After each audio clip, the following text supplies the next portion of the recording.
6th class का लड़का हूँ, मैं क्लास 9th चैप्टर 2। तो हम उसमें जानेंगे कि पॉलीमर्स क्या होता है, ठीक है। उससे पहले हम जान लेते हैं कि टर्म्स क्या होता है। तो मैंने लिख लिया है कि टर्म्स के बारे में हम पढ़ेंगे, ठीक है। तो कह रहा है टर्म्स नंबर मल्टीप्लाई वेरिएबल। क्या है? Number multiply variable. जैसे कि कोई नंबर है, मैं ले लेता हूँ 3 मल्टीप्लाई x, तो ये क्या कहलाया जाएगा? टर्म, ठीक है। ये क्या कहलाया जाएगा? टर्म बोलेंगे इसे, हम क्या कहेंगे? टर्म, ठीक है। उसके बाद आप समझ गए हो। चलो एक और एग्जांपल ले लेते हैं, 4 मल्टीप्लाई x, तो ये भी हमारा क्या कहलाया जाएगा? टर्म, ठीक है। आगे बढ़ते हैं, ठीक है।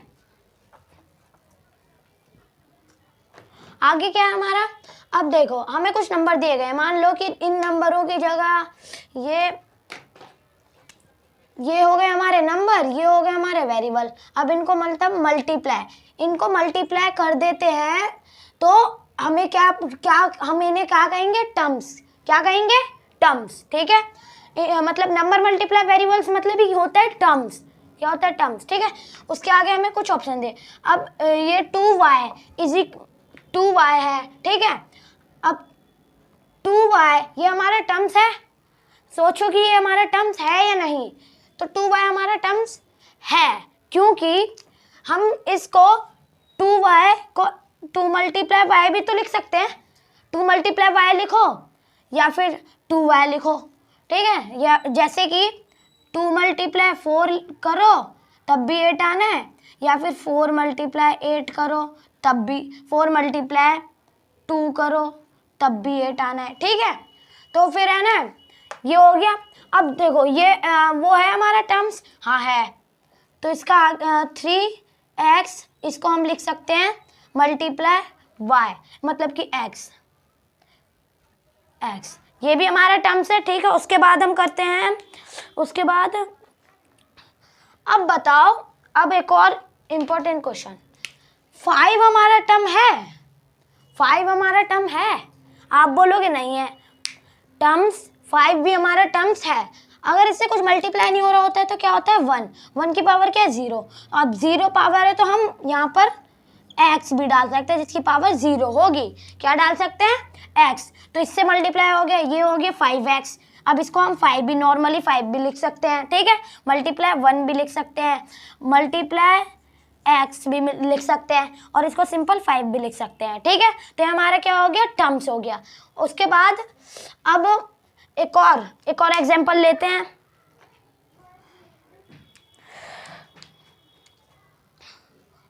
नाइन हमारा टर्म है? 9 हमारा टर्म है क्योंकि इसके साथ कुछ नहीं होता है तो 1 मल्टीप्लाई होता है। 1 की पावर 0 है तो हम इस 1 की जगह x भी लिख सकते हैं या फिर y भी लिख सकते हैं। तो 9 किसी वेरिएबल के साथ नंबर मल्टीप्लाई वेरिएबल होता है तो उसको हम टर्म्स कहते हैं। तो इसके साथ x मल्टीप्लाई हो रहा है तो ये हमारा क्या हो गया? टर्म्स हो गया, ठीक है। उसके बाद आगे बढ़ते हैं। अभी हमारा नंबर मल्टीप्लाई, इसको मैंने लिख दिया है शॉर्ट फॉर्म में। इसका होता है मल्टीप्लाई वेरिएबल, ठीक है।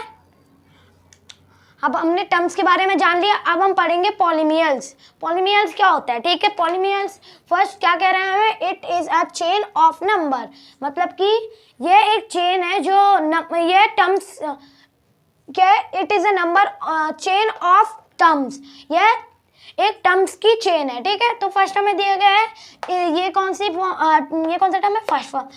ये कौन सा है? Second term. ये कौन सा है? थर्ड टर्म, ठीक है। तो अब यहाँ बोला गया वेरिएबल के फिर हम कुछ ऑप्शंस लेते हैं, ठीक है। जैसे कि अब तुम बताओ 9t, ये टर्म्स है? टर्म्स है, पहले ये बताओ ये टर्म्स है? हाँ है, क्योंकि इससे कोई नंबर मल्टीप्लाई, मतलब कि वेरिएबल मल्टीप्लाई हो रहा है तो ये क्या कहलाया जाएगा? टर्म्स। उसके बाद हम देखते हैं कि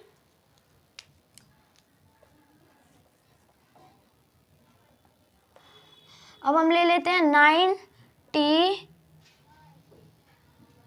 जो हमने पहले लिया था 90, ये टर्म्स तो है, ये हमारा ये जो है ये टर्म्स भी है और ये हमारा पॉलीमर्स भी है, ठीक है। क्यों पता है?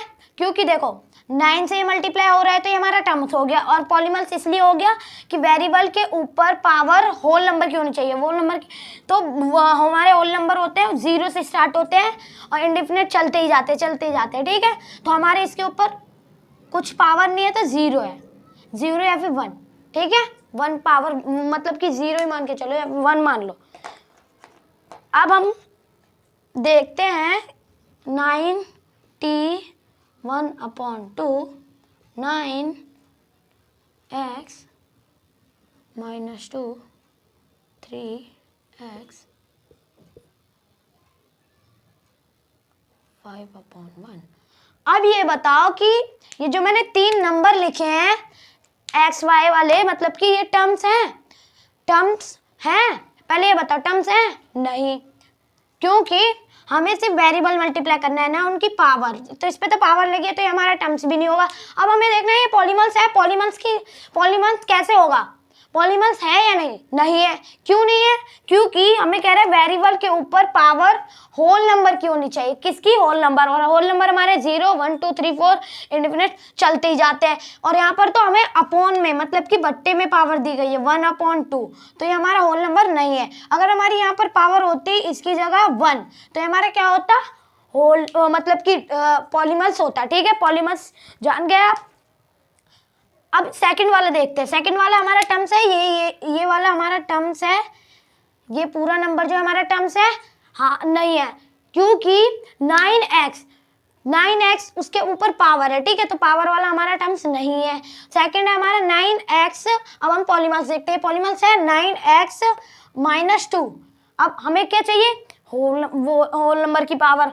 होल नंबर की पावर तो इसमें है ही नहीं। देख कैसे? क्योंकि यहाँ में कौन सी पावर दी गई है? -2। अब -2 हमारा होल नंबर तो है नहीं, ये हमारा कुछ और है, ठीक है, तो उसके बारे में आगे पढ़ेंगे। अब ये हमारे 0 1 2 3 4 5 इंडेफिनिट, यहाँ पर उनमें से कोई हमारी पावर नहीं है, ये तो हमारी माइनस में आ रही है, तो ये भी हमारा होल नंबर नहीं है, ठीक है, मतलब कि पॉलीमर्स नहीं है ये वाला। अब यहाँ पर लिखा है 3x 5/1, ये हमारा टर्म्स तो है नहीं, पॉलीमर्स है? नहीं है, क्योंकि आपको पता है कि वेरिएबल के ऊपर पावर होल नंबर की होनी चाहिए, वहां पर होल नंबर की पावर है ही नहीं, अपॉन में पावर आ चुकी है। आगे करते हैं हम, ठीक है। चलो इसके और एग्जांपल लेते हैं। वेरिएबल के ऊपर पावर होल नंबर की होनी चाहिए। मान लो 7 है, ठीक है। 7 जो है हमारा पहले देखो 7 हमारा टर्म्स है, हाँ है, क्योंकि इसके साथ मल्टीप्लाई 1 हो रहा है, ठीक है। 1 की जगह 1 की पावर 0 है तो 1 की जगह हम क्या डाल सकते हैं? x डाल सकते हैं, y डाल सकते हैं। इसकी पावर 0 है तो ये हमारा टर्म्स भी है और पॉलीमर्स भी है। क्या हो गया? ये टर्म्स भी है, सेकंड पॉलीमर्स भी है, ठीक है, टर्म्स भी है और पॉलीमर्स भी है। अब हम आगे पढ़ेंगे टर्म के अकॉर्डिंग नेम। फर्स्ट हमारा 9y, इसको क्या बोलेंगे हम? मोनोमियल पॉलीमर्स, ठीक है। सेकंड ये 2x + 3, इसको बोलेंगे बिनोमियल पॉलीमर्स। थर्ड है हमारा 9x पावर 2 + 3x पावर 2 + 3, इसको बोलेंगे ट्रिनोमियल पॉलीमर्स। फिर आगे पढ़ते हैं वेरिएबल का पावर के अकॉर्डिंग नेम्स। तो इसकी वेरिएबल मतलब कि ये वेरिएबल है, ठीक है, इस नंबर के साथ एक वेरिएबल है, उसकी पावर क्या है? 1 है, ठीक है। यहाँ पर कुछ नहीं होता, मतलब कि वेरिएबल की पावर कुछ नहीं होती है तो 1 होती है, तो ये इसको बोलेंगे लीनियर पॉलीमर्स, ठीक है। सेकंड है हमारा 9y, इसकी पावर 2 है हमारी, तो इसको बोलेंगे क्वाड्रिलेटिक पॉलीमर्स, ठीक है। थर्ड है हमारा 3x, इसकी पावर हमारी 3 है तो इसको बोलेंगे क्यूबिक पॉलीमर्स, ठीक है। और फोर्थ है हमारा 9x पावर 4, तो इसको बोलेंगे पॉलीमर्स, ठीक है। उसके आगे की भी अगर पावर्स लगते हैं तो उसको पॉलीमर्स ही बोलते हैं। फिर अब ये हमारे फॉर्मूलाज के बारे में पढ़ते हैं, मतलब कि ये फॉर्मूलाज को आपको जानना ज़रूरी है, ये आपके काम आएंगे, इनको लिख लेना, ठीक है। तो मैं